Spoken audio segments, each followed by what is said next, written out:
All these things are what my dad has dot me. So என்ன சொல்லுவாங்க, பட்டு சாரீஸ்ல வந்து இந்த நாப்தலின் பால்ஸ் போட்டா அந்த இன்செக்ட்ஸ் வராம இருக்கிறது போட்டாலும், ஒன் இஸ் அந்த ஸ்மெல் இருக்கும், இன்னொன்னு sometimes your sorry gets stained. So அந்த சின்ன ப்ரொவிஷன் ஸ்டோர்ஸ் எல்லாம் இருக்கும், இந்த அங்கெல்லாம் நீங்க பாத்தீங்க சின்ன ரோட் சைட் ப்ரொவிஷன் ஸ்டோர்ஸ்ல கூட அந்த வசம்புன்னு ஒண்ணு இருக்கும். அது ஆக்சுவலி அந்த குழந்தைங்களுக்கு கூட மருந்து மாதிரி அப்போ யூஸ் பண்ணுவாங்க ஃபார் டைஜஷன். வுட் மாதிரி இருக்கும், ட்விக் மாதிரி இருக்கும். அது ஒரு 2 inch இவ்வளவு பெருசுக்கு நீங்க உடைச்சு போட்டீங்கன்னா கூட ஒன்றும் ஆகாது sarees. So you can maintain that. இன்னொன்னு இப்போ நம்ம பிரிச்சு போட்டோம் இல்லையா, அந்த மாதிரி மேபி வீக்கெண்ட்ஸ்ல நீங்க ஃப்ரீயா இருக்கும்போது ஜஸ்ட் கொஞ்சம் சாரீஸ் எடுத்து பிரித்து போட்டிங்கன்னா, பிகாஸ் அட்லீஸ்ட் ஒரு 4 months அந்த மாதிரி 5 monthsக்கு ஒரு முறை அந்த சாரியை வெளியில் போனால், அதாவது அதுக்கும் அந்த இட் ஹேஸ் டு ப்ரீத்.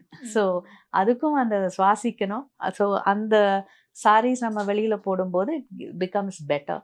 இன்னொன்று அவங்க என்ன கேட்டாங்க, ஹேங்கரில் போடலாமா அப்போன்னு. ஹேங்கரில் போட்டிங்கன்னா கூட அந்த ஓரம் வந்து அப்படியே மடிஞ்சு இருக்கும். ஸோ ஃபார் மந்த்ஸ் ஆன் நீங்கள் வந்து ஒரு 2 years எல்லாம் அப்படியே போட்டுட்டிங்கன்னா கண்டிப்பாக அந்த இடத்துல அது உடையும். Particularly if there's lot of அந்த இடத்துல உங்களுக்கு ஜரிகை வருதுன்னா அந்த இடத்துல அது உடைய தான் செய்யும். Because that is a metal தானே ஜரிகை அப்படிங்கிறது.